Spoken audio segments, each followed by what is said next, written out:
had it just landing, something looks right, it's going to fly right. And certainly is the case with the Sabre. Absolutely right.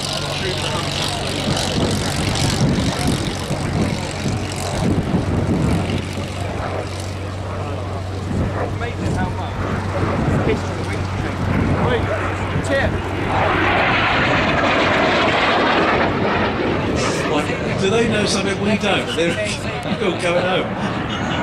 We have the smorgasbord of aeroplanes. We have a Hurricane to our left, some Yaks, a Typhoon. Let's just throw in a Sabre upstairs. All we need now, as Andy said, is the glider.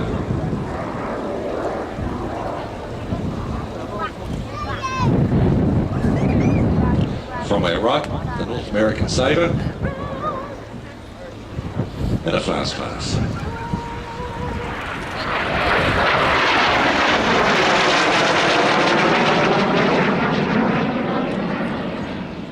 Well, that smoke is not artificial, it is actually byproduct of the engine. So smoke used in displays intentionally is definitely just the J57 engine, which is always smokes. But in Korea, US pilots used it as a aircraft recognition because their principal enemy was the MiG-15, which had a very clean engine. So they really in the distance, and our side is on their side, you can tell very smoke.